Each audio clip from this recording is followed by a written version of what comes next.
Filipenses, capítulo 1, dos versículos de 12 até o versículo de número 26.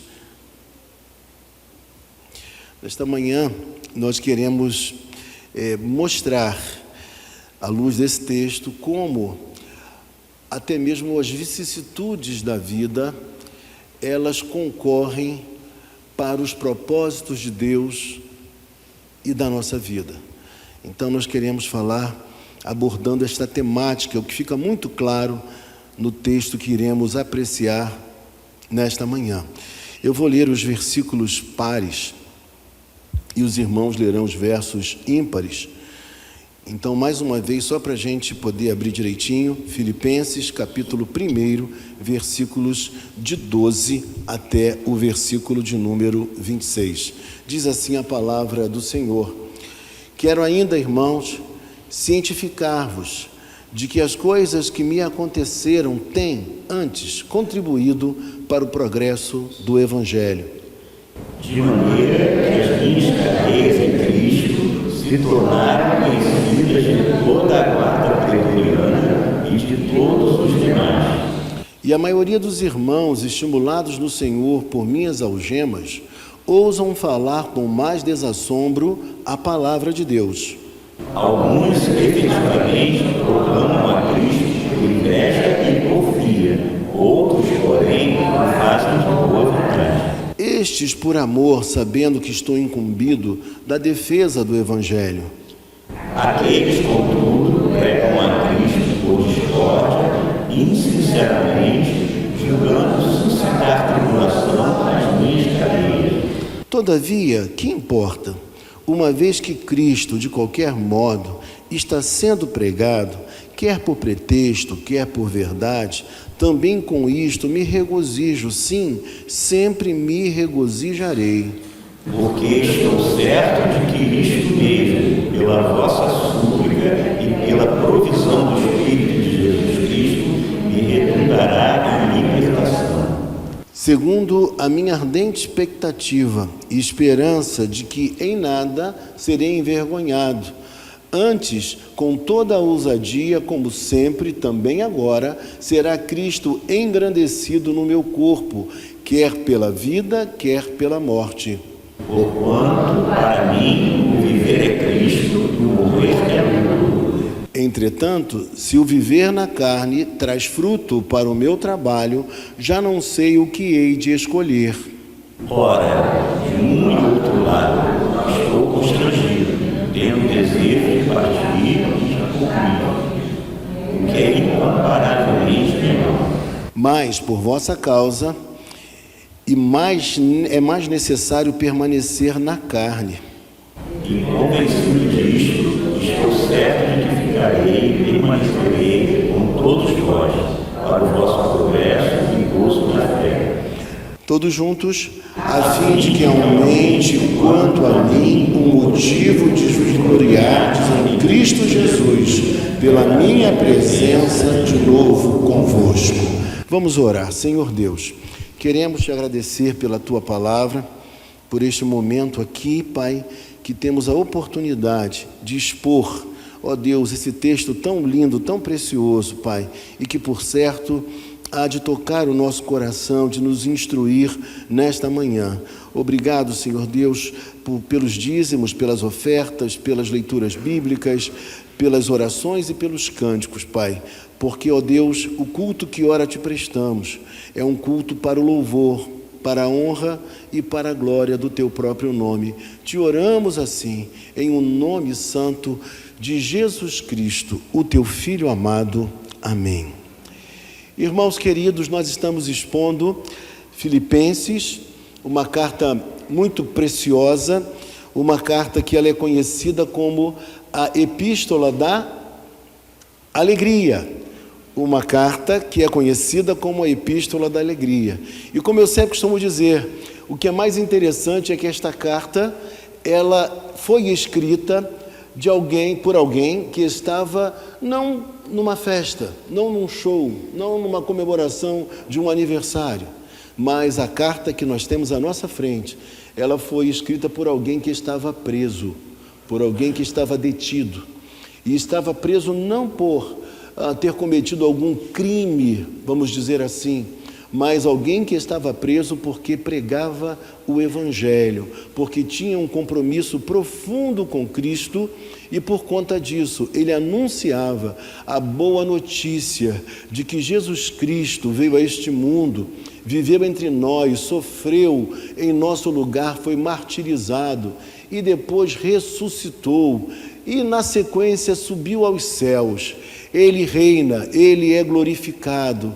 E é esse Deus que Paulo anunciava, que Paulo comunicava. E quando nós chegamos ao capítulo de número 1, versículo de número 12, Paulo escreve para trazer algumas instruções, informações sobre o seu estado, aquela igreja, a igreja de Filipos. Então Paulo escreve assim, veja comigo no verso de número 12: quero ainda, irmãos, cientificar-vos de que as coisas que me aconteceram têm antes contribuído para o progresso do Evangelho. Paulo nos diz aqui no versículo de número 12 que tudo aquilo que ele vivenciou, e você pode ler depois com calma, do capítulo de número 21 até o capítulo de número 28, todo o seu sofrimento, porque Paulo tinha como objetivo chegar à cidade de Roma, a cidade mais importante daquela época. Ele queria pregar o Evangelho ali, porque sua esperança era que muitas pessoas pudessem ser salvas em Roma, então seu objetivo era chegar ali, mas Paulo enfrentou uma série de dificuldades até chegar àquele lugar. Paulo não chegou ali livremente, tranquilamente, muito pelo contrário. Paulo chegou ali preso. Paulo, antes de chegar a Roma, Paulo enfrentou tempestades. Paulo enfrentou tantas dificuldades no seu percurso. Paulo passou pela ilha de Malta. Paulo enfrentou as maiores dificuldades que você possa imaginar. Mas finalmente Paulo chega aonde deveria chegar. Ele não chega como ele tensionava, como ele poderia imaginar, mas ele chega detido, ele chega preso por conta do Evangelho que ele pregava. Isso mostra para nós uma grande verdade, que mesmo estando no centro da vontade do Senhor, mesmo obedecendo a palavra dele, mesmo tendo profunda intimidade com o Senhor, nós não estamos isentos de problemas. Nós não estamos imunes às dificuldades da vida. Todos nós, apesar de buscarmos a Deus, de querermos fazer a sua santa vontade, todos nós enfrentamos percalços na nossa caminhada, na nossa existência. E Paulo dá ciência disso à igreja. E eu creio que em nossos dias, essa instrução que Paulo traz, ela é muito importante para nós, porque nós vivemos épocas, ou uma época precisamente, na qual a teologia principal hoje é a teologia de alguém bem-sucedido, de que as coisas vão correr muito bem com todo mundo, que dificuldades não podem existir, que eu me converto e quando eu me converto eu paro de sofrer. Essas são as ideias desse tempo, que se eu me converter, a minha casa vai ser a casa mais perfeita, eu não terei problemas com o marido ou com a mulher, não terei problemas com os meus filhos, tudo vai ser uma bênção, tudo vai ser perfeito. Mas, meus irmãos, esse texto mostra para nós que a vida não é assim, que a história não é assim. Apesar de estarmos vivendo uma vida consagrada a Deus, querendo caminhar bem e ter uma vida bonita, não deixar rastros negativos na nossa jornada, mas ainda assim nós passamos por lutas, dificuldades e problemas. E aí Paulo diz uma coisa muito especial. Paulo diz no versículo 12 ainda, que tudo isso que ele viveu não o impediu de prosseguir, que tudo aquilo que ele viveu não atrapalhou, muito pelo contrário, redundou em algo positivo para que o Evangelho se expandisse. E aí, eu fico lembrando de uma frase que é um tanto quanto clichê, né? Todo mundo fala isso por aí, né? Deus é aquele que transforma a maldição em bênção. Ou seja, uma coisa negativa em algo extremamente extremamente positivo, porque as cadeias de Paulo favoreceram ao crescimento do Evangelho. E aí eu me lembro de uma história, eu sei que vocês conhecem o grande pregador da história da igreja chamado Charles Spurgeon, e eu, enquanto pesquisava para trazer essa mensagem a vocês, eu me deparei com uma história de sua esposa chamada Susannah Spurgeon. Essa mulher, ela contraiu uma doença crônica, doença que a impedia de sair, de viver uma vida livre, de poder acompanhar o seu marido. E por conta dessa doença, quem olhasse para ela poderia pensar assim: ela só pode fazer duas coisas: orar por ele e, em segundo lugar, estimulá-lo, motivá-lo na pregação do Evangelho, no exercício do seu ministério. Mas essa mulher fez algo além. Ela percebeu que muitos obreiros, muitos pastores, tinham dificuldade de obter livros, porque era muito caro na época. E ela resolve não somente orar, não somente apoiar o seu marido, mas ela cria um fundo para que houvesse recursos para que os pastores pudessem ter acesso aos bons livros que o seu marido escrevia através de suas pregações, que até hoje são lidos por nós. Ou seja, ela fez alguma coisa de muito positivo. Ela não se deixou paralisar por sua enfermidade. E aí eu digo a você, esse texto de hoje nos mostra que nós precisamos ser como Paulo. Eu vou usar outra palavra que hoje é muito conhecida, virou moda essa palavra que eu vou usar agora. Paulo era extremamente resiliente. Paulo, ele chega àquele extremo, como um elástico, quando você puxa um elástico ao máximo e depois você solta, ele volta ao seu formato original. Paulo também era assim. Paulo, ele era esticado, ele era pressionado por tantas questões que envolviam a sua vida, mas ainda assim ele não arrebentava. Ele voltava para a sua postura, para a sua posição. Ele enfrentava as vicissitudes da vida com muita coragem, com muita fé em Jesus Cristo. E é maravilhoso saber que quando nós pregamos o Evangelho de Jesus, embora não percebamos os efeitos dessa pregação, os efeitos do nosso ministério, do nosso trabalho, isso pode estar concorrendo de uma maneira ímpar para os propósitos de Deus e, às vezes, por nossa visão limitada, a gente não consegue perceber as grandes coisas que Deus tem realizado a partir da sua vida, a partir da minha vida também. E aí o texto prossegue nos dizendo, versículo de número 13, de maneira que as minhas cadeias em Cristo se tornaram conhecidas de toda a guarda pretoriana e de todos os demais. Paulo está dizendo que, em primeiro lugar, o Evangelho chegou até mesmo à guarda do palácio. E se chegou à guarda do palácio, chegou também ao palácio. E se chegou aos guardas, se chegou ao palácio, chegou também às ruas. E o mais curioso é que o Evangelho chega a esses lugares, sabe através de quem? Dos próprios guardas que tomavam conta do apóstolo Paulo, que conversavam com ele, que ouviam o Evangelho dele. E pense você uma coisa, a prisão de Paulo era domiciliar, uma casa alugada por ele, estava preso ali, mas ao seu lado, preso a grilhões, um soldado. E a distância máxima que Paulo podia se locomover era de 45 centímetros. Olha o cerceamento da sua liberdade, olha a dificuldade que ele estava enfrentando, mas o Evangelho, a partir daqueles guardas que ouviram a mensagem, o Evangelho também foi se espalhando. Até quem não era ainda perfeitamente cristão, crente, estava comunicando a mensagem do Evangelho a outras pessoas. E a mensagem chega ao palácio, chega a outros lugares também. Outra coisa importante aqui no versículo número 13. Paulo diz nesse texto que até mesmo os guardas souberam qual era o motivo da sua prisão. Era porque ele era de Cristo, porque ele pregava o Evangelho de Cristo, e o quanto o Evangelho de Cristo atrapalhava os interesses do império. E aí, meus irmãos, uma outra coisa muito importante dizer, eles tinham consciência agora que a prisão de Paulo, ela era uma prisão injusta. E não para por aí. No versículo de número 14, Paulo diz uma outra coisa. Além do evangelho estar sendo comunicado até mesmo através dos guardas, no versículo de número 14, Paulo diz algo sensacional.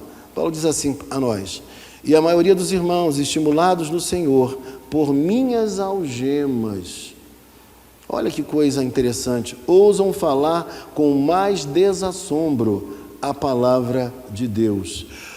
Paulo está dizendo para nós que até mesmo os irmãos da igreja, em lugar de ficarem decepcionados por ele estar preso, em lugar de olharem para ele de uma maneira um tanto quanto negativa por estar preso, eles não olharam dessa forma.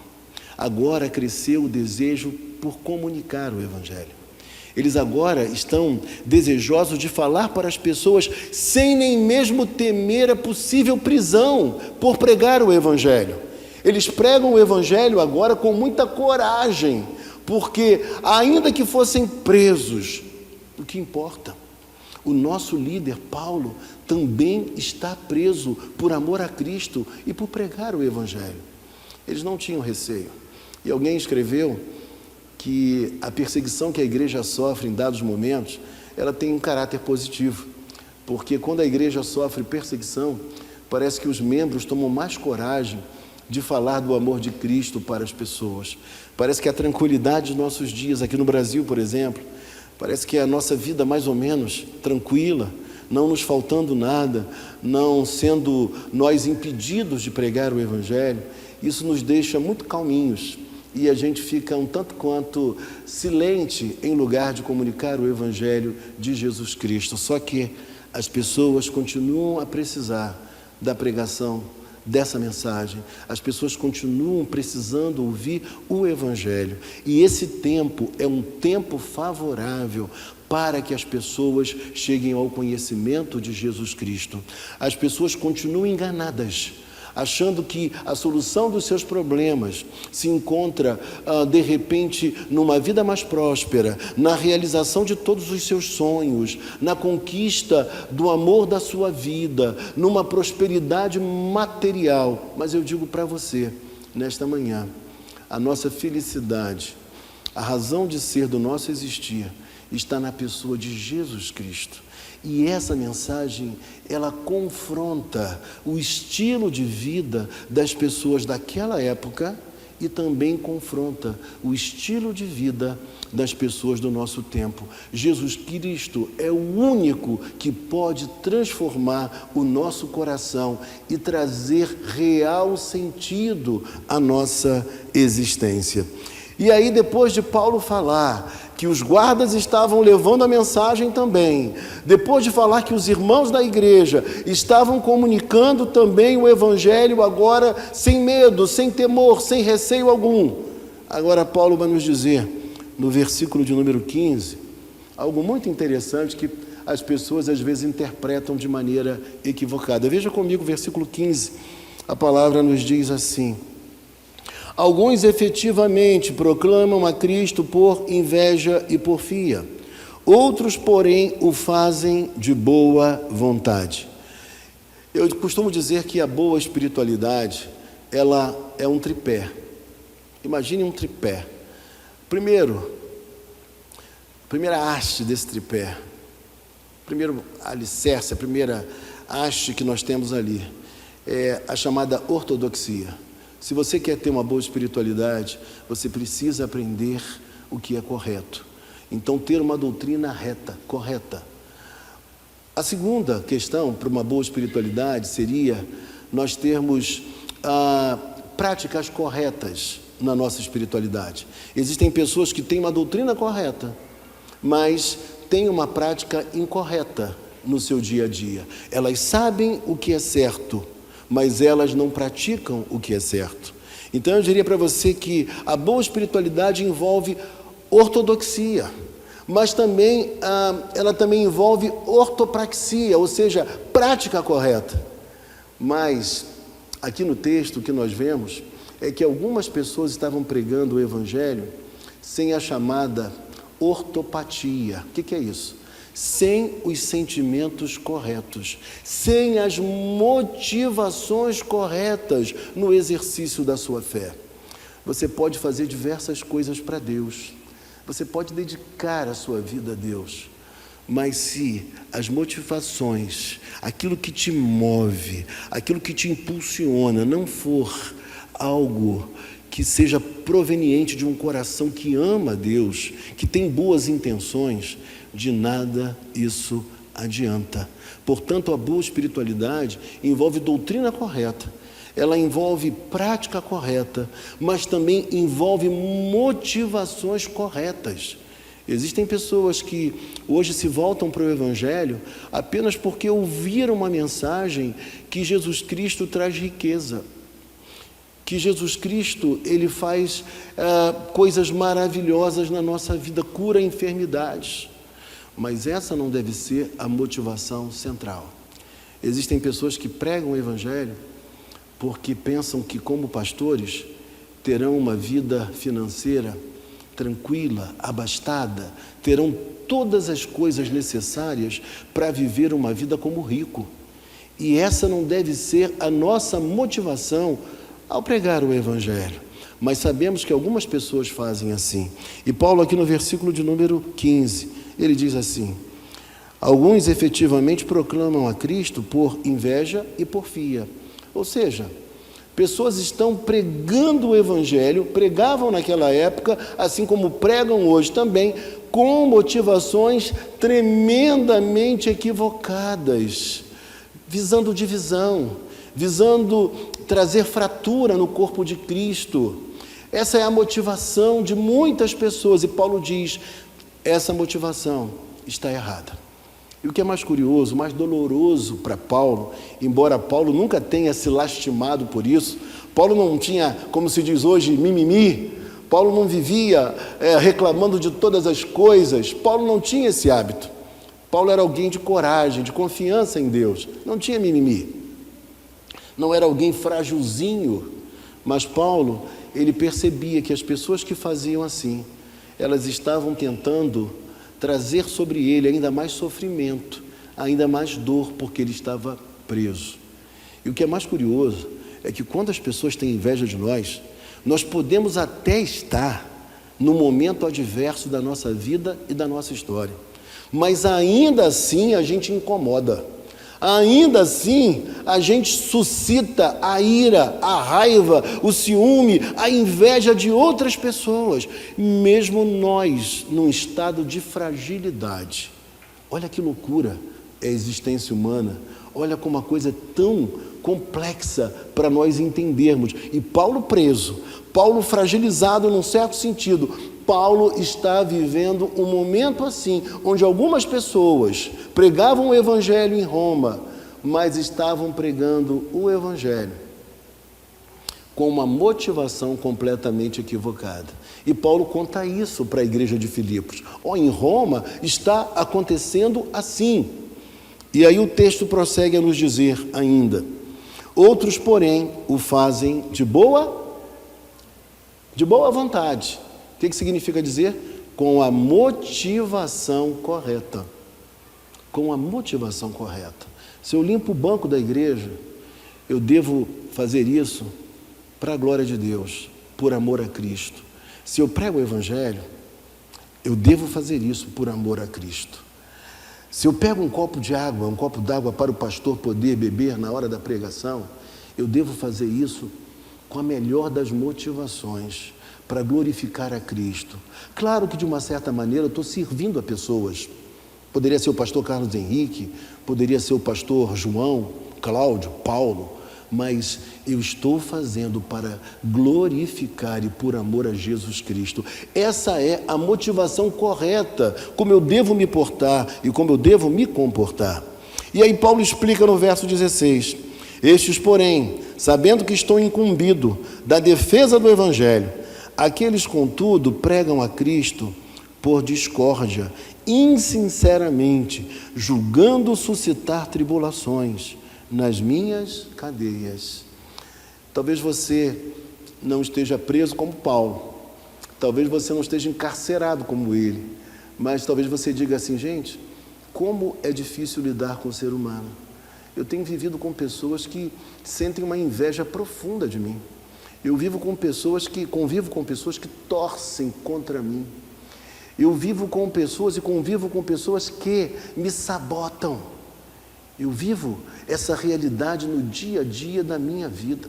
E por conta disso, eu sou capaz de compreender o que Paulo estava passando no seu coração, na sua intimidade, a sua luta, a sua dor. Mas, por outro lado, eu gostaria de ter a força, o poder que Deus destinou a Paulo. E eu sei que está no seu alcance, no meu alcance também, porque esse fortalecimento não vem de nós mesmos, vem de Deus. É Deus quem nos fortalece para enfrentarmos essas lutas todas, esses problemas todos. E aí o texto nos fala, versículo de número 16 ainda, só para a gente poder pensar algo importante. Paulo fala que o grupo que pregava de maneira correta compreendia e entendia que Paulo estava preso porque ele trabalhava em prol da defesa do Evangelho. Já no versículo de número 17, o que a gente percebe é que essas pessoas que eram contra Paulo, mas pregavam o evangelho verdadeiro, não era um evangelho falso, pregavam o evangelho verdadeiro, mas com a motivação errada. Por isso Paulo manda continuar, deixa pregar o evangelho, porque estavam pregando o evangelho correto. Mas o texto nos mostra que essas pessoas queriam tornar as cadeias de Paulo ainda mais amarga, ainda mais triste.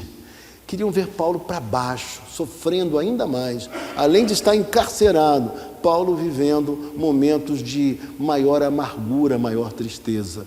E às vezes é assim. Tem gente que se alegra não com seu próprio sucesso, com sua própria vitória, mas existem pessoas que se alegram quando nós perdemos, quando nós somos fragilizados, quando nós nos enfraquecemos, quando nós somos perseguidos, quando nós estamos tristes. Irmãos, Paulo dá uma grande lição aqui para nós, porque muita gente hoje diz assim: não importa se a igreja tal está se desenvolvendo porque ela está falando de Jesus Cristo. Se a igreja tal está crescendo, está desenvolvendo, mas se ela está pregando um evangelho falso, isso está errado e precisa ser denunciado. O que Paulo está dizendo aqui é uma outra coisa. Se alguém prega o evangelho certo, mas com as motivações incorretas, deixa pregar, porque essa pessoa um dia ela vai se acertar com Deus. Deus, que é o justo juiz, ele vai se acertar com ela. Então deixa pregar o evangelho. Mas se alguém fala de Cristo, mas só que esse Cristo não é o Cristo da Bíblia, nós precisamos denunciar isso, porque senão as pessoas estarão seguindo um Cristo, como dizem hoje, um Cristo genérico, um Cristo deturpado, um Cristo que não é o Cristo das Escrituras Sagradas. E o Cristo genérico tem levado a muitas pessoas a exercitarem a sua fé com uma motivação completamente diferente daquela do Cristo da Bíblia. Existem pessoas que estão vindo à igreja apenas porque querem resolver os seus problemas, apenas. Elas querem apenas mudar de vida, melhorar de vida, e não para ter uma relação íntima com Cristo, deixando que Cristo transforme o seu coração, a sua vida, a sua história, traga novas motivações, novo propósito para a nossa existência. E aí, o versículo seguinte nos diz assim, e aí Paulo conclui com aquilo que eu acabei de dizer: todavia, que importa, uma vez que Cristo, de qualquer modo, está sendo pregado, quer por pretexto, quer por verdade, também com isso me regozijo, sim, sempre me regozijarei. E aí, irmãos, repare comigo uma coisa no versículo de número 18, Paulo está dizendo, olha, alguns por pretexto, né? Olha a motivação, é pretexto, é o que ele diz aqui para nós, mas outros pregam por verdade, com sinceridade, e Paulo fala, com isso eu vou fazer o quê? Eu vou me alegrar, eu vou me regozijar. E quando você vê na versão NVI, o texto dá a ideia de que Paulo, no caso, ele iria se alegrar continuamente. Uma alegria que não termina, uma alegria que permanece, porque a alegria do apóstolo Paulo não era uma alegria circunstancial, não era a alegria daquela pessoa que está alegre porque tudo está indo muito bem, às mil maravilhas.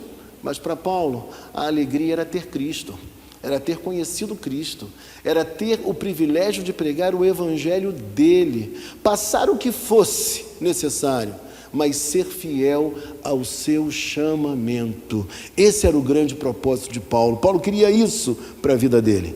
E aqui o texto no versículo seguinte nos diz assim, veja comigo o versículo 19: porque estou certo de que isto mesmo, pela vossa súplica e pela provisão do Espírito de Jesus Cristo, me redundará em libertação. Paulo nos diz no versículo 19, que ele acreditava que as orações não eram coisa qualquer. Ele acreditava que as intercessões do povo, dos irmãos, teriam um poder muito grande para poder sustentá-lo, para poder Deus ouvir as orações e trazer a resposta para a sua necessidade. Ou seja, Paulo entendia que oração não era coisa qualquer. Ele entendia que Deus ouve as orações. Existe um Deus vivo que ouve a minha oração e que ouve também a sua oração. E aqui é importante dizer para você algo muito significativo. Não existe essa história de oração poderosa ou oração menos poderosa. Irmão fulano tem uma oração que Deus ouve na hora. Geralmente isso é para as irmãs, né? Tem uma irmã ali em Itaboraí que ela ora e Deus abençoa como ninguém. Tem uma outra lá em Madalena que você ora, que ela ora e Deus escuta e Deus revela tudo. Meus irmãos, engano. Não existe oração poderosa. Existe oração que um Deus poderoso ouve. E quando Deus ouve a nossa oração, Ele tem poder para responder e trazer aquilo que você espera e que eu espero também. A nossa necessidade, a nossa luta, o nosso sofrimento, aquela expectativa que nós temos. É Deus que é poderoso. Portanto, a oração do povo da igreja para o apóstolo Paulo era algo importantíssimo, porque era a esperança que se desenvolvia nele da libertação. E depois o texto ainda nos diz que havia um outro motivo, a ação do Espírito Santo. Ele acreditava que o Espírito Santo iria agir. Portanto, na vida de Paulo, ele possuía esperança, porque para ele Deus era Deus vivo, quer momentos benéficos, quer momentos difíceis, mas ele acreditava num Deus que traz esperança ao coração do cristão. E aí eu digo a você, quais são as suas esperanças nesses dias? Qual a esperança que te move a servir a Cristo, a ser de Cristo, a abraçar a fé nele? A esperança de Paulo era uma esperança para viver e para morrer. Para ele, ter Cristo era ter o mais necessário na vida. E eu digo a você nesta manhã, passar pela vida sem ter Cristo é muito triste. Um dia eu falei, se eu vivesse a minha vida, pudesse estudar nos melhores colégios, fazer e cursar as melhores faculdades, mas se eu não tivesse conhecido o poder do Evangelho, a riqueza que esse livro aqui tem e traz ao meu coração, o impacto que ele produziu na minha vida, a minha vida não teria sentido que tem hoje. A minha vida tem um profundo sentido porque um dia eu conheci esse Evangelho que é transformador, que denuncia as minhas mazelas e que me atrai para Deus. A vocação de Deus é uma vocação irresistível. Deus, quando nos chama, a gente não consegue dizer não. É algo profundamente irresistível. Ontem eu criei até um neologismo, quando eu estava pensando sobre isso ontem. Essa vocação, ela é inescapável. Foi a palavra que eu falei. Sabe por quê? A gente não consegue escapar dele. Os seus braços são tão amorosos, ele é tão maravilhoso, que eu não tenho como não ir ao encontro dele.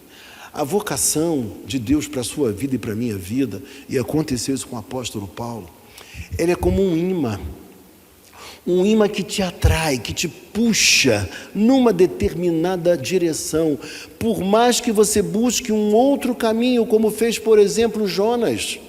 Você, na verdade, continua ainda no caminho de Deus, no plano de Deus, no objetivo de Deus, porque aquilo que Deus tenciona fazer na nossa vida, Ele vai fazer.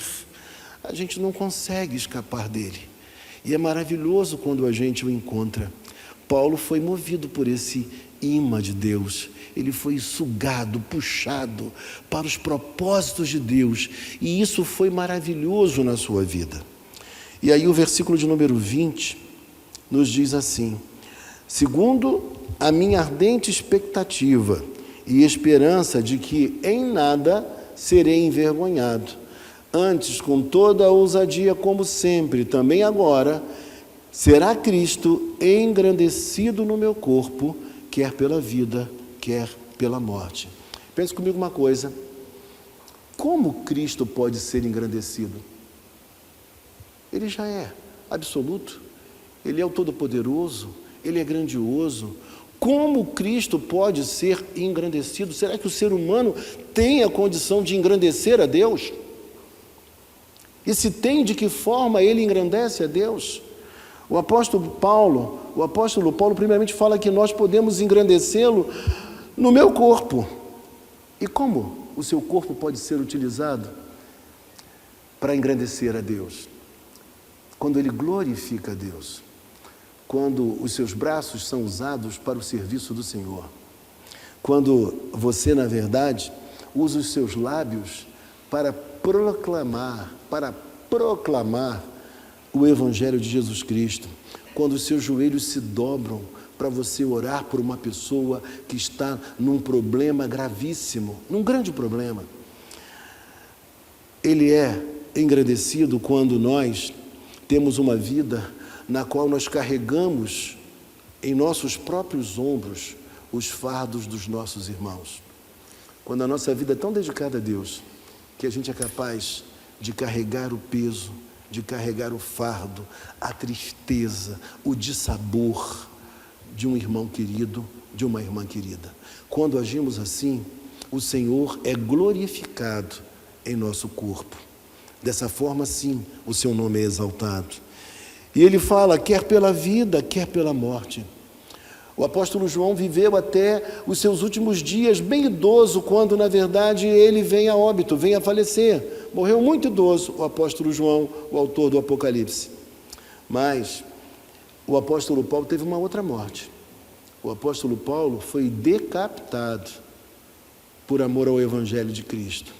Pedro, por sua conta, Pedro se recusou a ser crucificado assim como Cristo foi. Ele pediu para que ele fosse crucificado de cabeça para baixo, porque ele não se achava digno de morrer da mesma forma que o seu Senhor morreu. Meu irmão, minha irmã, a nossa vida deve ser vivida para a glória de Jesus Cristo. Essa é a nossa grande intenção e deve ser a nossa grande intenção. Versículo 21, portanto, ou porquanto, para mim, o viver é Cristo e o morrer é lucro. Para Paulo, não era o dinheiro. Para Paulo não era o poder. Para Paulo não era a fama. Paulo não estava em busca dessas coisas que tanto fascinam os homens nesses dias. Muitos pastores estão buscando fama, poder, dinheiro. Muita gente também pensa que a sua vida vai ser uma vida feliz somente por ter dinheiro, por ter fama, por ter sucesso, por ter influência. Tremendo engano. Eu conheço pessoas que têm muito dinheiro, que têm muito poder, que têm muita fama, mas que ainda assim são profundamente infelizes e tristes. Mas Paulo prossegue nos dizendo o seguinte: Entretanto, se o viver na carne traz fruto para o meu trabalho, já não sei o que hei de escolher. Paulo está numa dúvida tremenda. Eu sei que se eu for para Jesus Cristo agora, se eu for para os céus, eu vou ter uma vida maravilhosa, já estarei com Deus. Mas ao mesmo tempo, se eu for, talvez isso seja algo egoísta, porque existe muita coisa para ser feita aqui ainda. Talvez eu tenha que sofrer ainda, eu tenho que passar por dissabores, mas talvez esse seja o melhor propósito para a minha vida no atual momento. Portanto, eu não sei o que fazer, se eu vou para Cristo ou se eu fico aqui trabalhando e sofrendo um pouco mais por amor a Ele. E aí o texto nos fala da seguinte maneira, estamos caminhando para o final, versículo 23. Ora, de um lado e de outro estou constrangido, tendo o desejo de partir e estar com Cristo. E aí eu pergunto a você nesta hora, você sabe o que é partir, a ideia de partir aqui na Bíblia e estar com Cristo? Partir é uma ideia militar, é quando um militar, um soldado, ele desarmava a sua barraca e partia. É uma das possibilidades para o partir, o termo tem a ver com isso. E a outra possibilidade também é que Paulo está dizendo, olha, é como um marinheiro, como alguém que dirige uma embarcação, um capitão de navio, ele tira as amarras que prendem o navio para que o navio possa seguir viagem.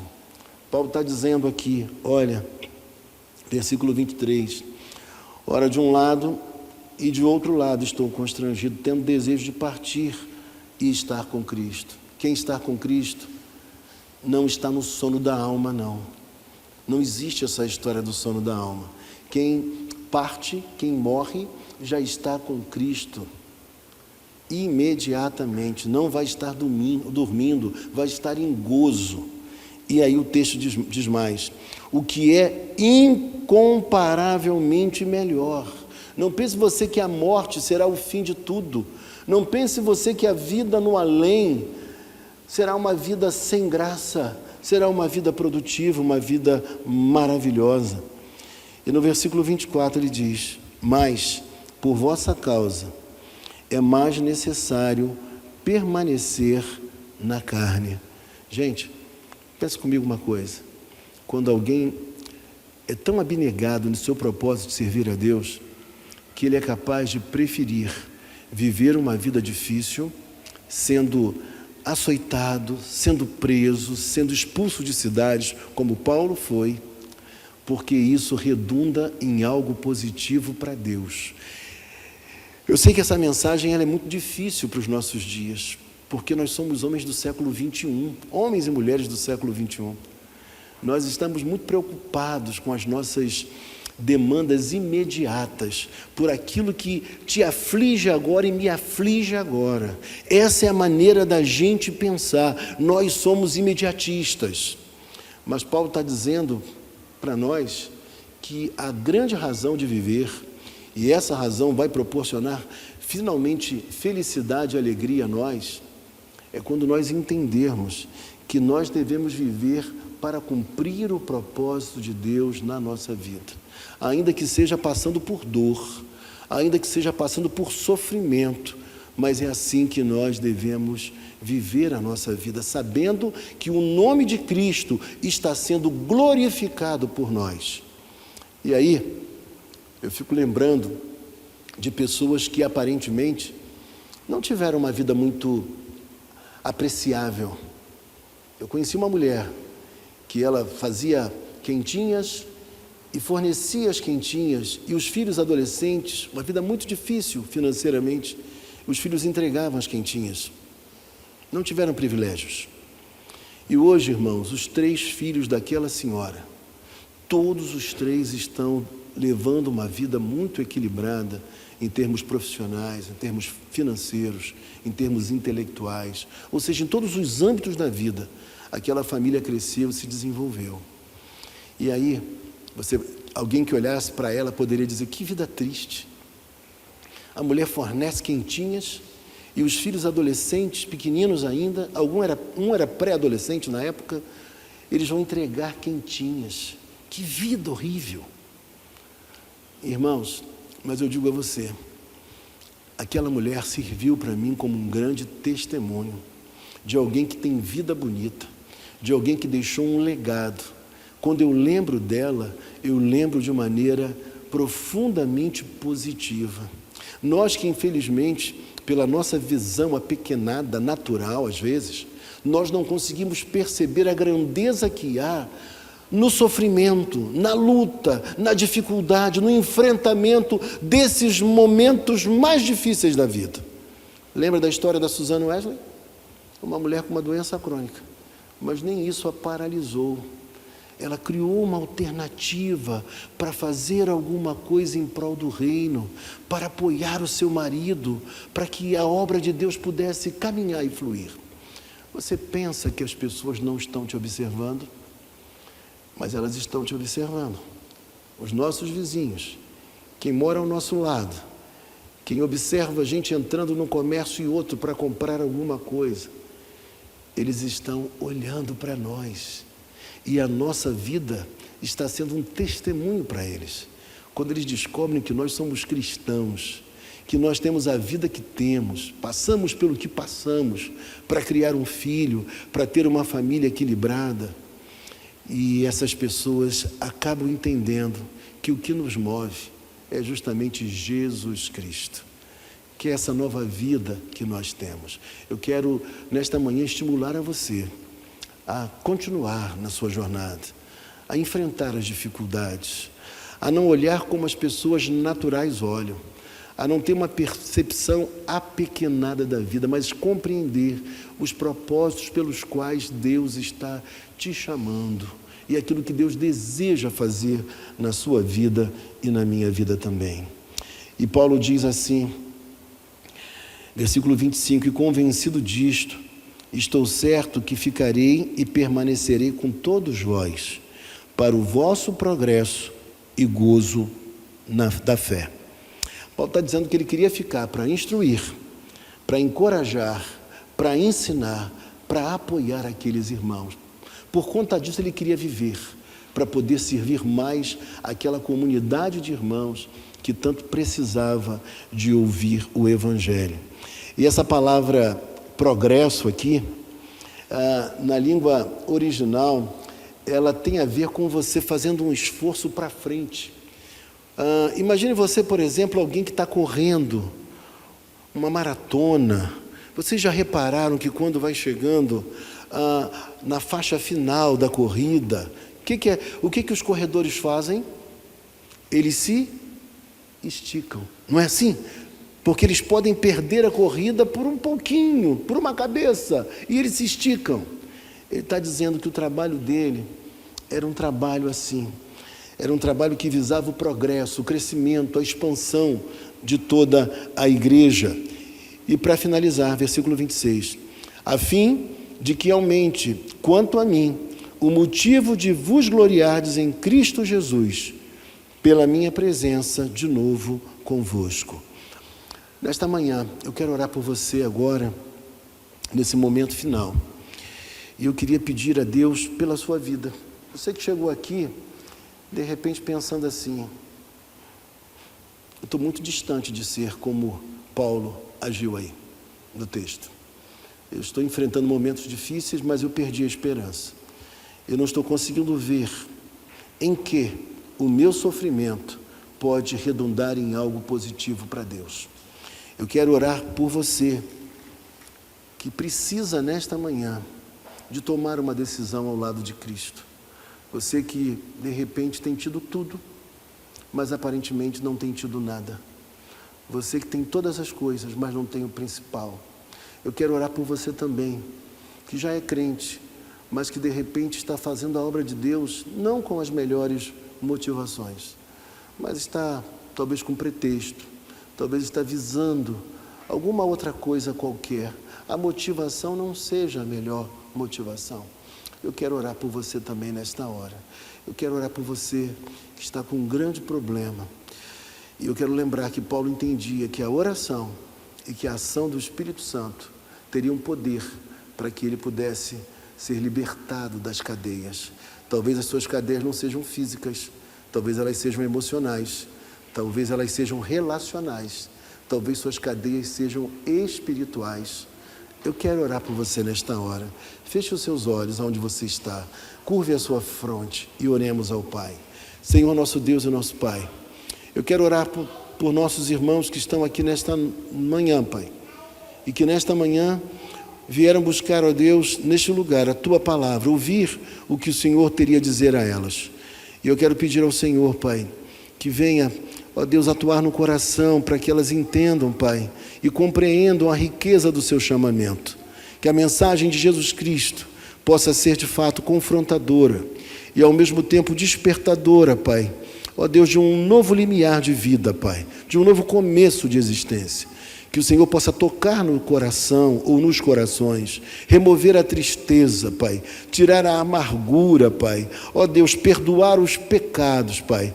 Que o Senhor, nesta manhã, o Senhor possa trazer as melhores motivações, Pai, na nossa prática, Pai, religiosa, espiritual. É assim que nós te oramos, Pai, na certeza de que o Senhor é vivo e poderoso para mudar a realidade de cada um de nós. Obrigado por tudo, Pai. Nós te oramos assim e te agradecemos, porque te oramos em o nome santo de Jesus Cristo, o teu Filho amado. Amém. Vamos ficar de pé e receber a bênção. Que o amor de Deus, o Pai, que a graça de nosso Senhor e Salvador Jesus Cristo, e que as doces, eternas e eternas consolações do Espírito Santo sejam sobre todo o povo do Senhor, espalhados sobre a face da terra e sobre cada um de nós hoje aqui. Amém.